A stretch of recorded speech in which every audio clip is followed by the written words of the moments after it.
All right, let's get right into it. We're looking at a pretty significant military statement that came out of Yemen back on March 28, 2026.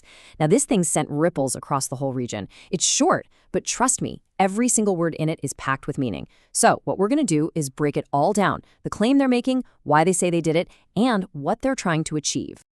And boom, this is the line that everything else hangs on. It's not a hint, it's not a warning. It's a direct, bold claim that a major military action has already happened. This is really the heart of the whole announcement, so let's unpack what it actually means. So first things first, let's tackle the claim itself. To really get what's being said, we need to look at three simple parts. Who's doing this? What did they do? And where did they do it?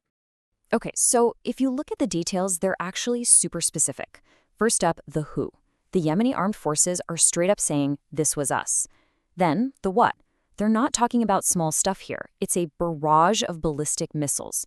That's a serious escalation. We're talking long-range, high-impact weapons. And finally, the where. Now, this part is interesting. It's a little vague, but also very pointed. Military-sensitive attacks in Israel.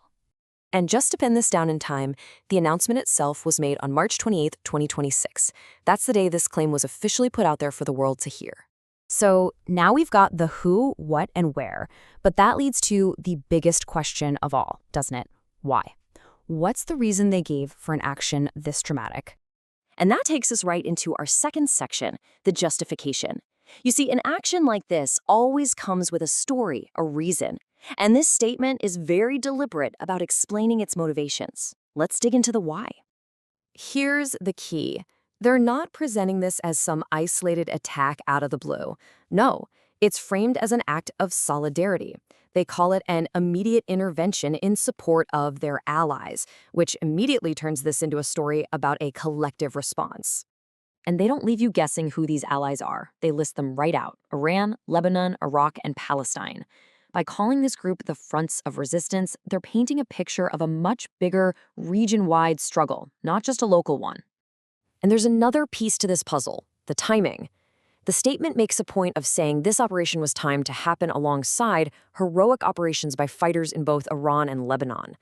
The message they're trying to send is one of unity and coordinated strategy across the region.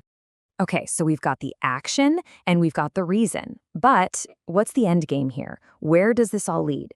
Well, the statement also lays out a very specific goal, a condition that has to be met for all of this to stop. Which brings us to part 3, the objective. It's one thing to justify an attack, but it's another to state your terms for stopping. The statement lays out a very clear condition for when these attacks will end. And here it is, plain as day. They say their operations will keep going until, and I quote, the aggression against all the fronts of resistance will stop. So this isn't tied to a date on a calendar. It's an open-ended promise tied to a specific political outcome. And that phrase, fronts of resistance, that's absolutely crucial here. In this context, it means exactly that list we saw before: Iran, Lebanon, Iraq, and Palestine. So what they're saying is that their goal isn't just about Yemen's interests. It's directly linked to the security of their entire regional alliance. So if you boil it all down, the finish line for them isn't about winning a battle or capturing territory. The goal is political. It's about stopping what they see as aggression against their whole network of allies. That's the condition for peace, according to the statement. All right, and that brings us to the very end of the statement, the sign-off. Now, you should never just skip over the closing remarks. They're crafted to leave a powerful, lasting impression and to frame the entire message. So it starts with a strong religious foundation.